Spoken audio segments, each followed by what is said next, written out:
All right, this is Dallas's bike. Got it stripped down. Get ready to tear the sprocket off and start putting it together. And there's DJ's finished over there behind the dirt bike, all ready to go. Now I gotta do this one.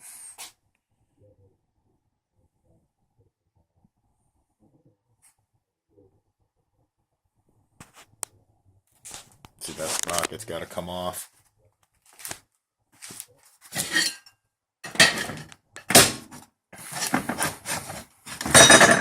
We got the 60 tooth. I'm not going with the 60 tooth.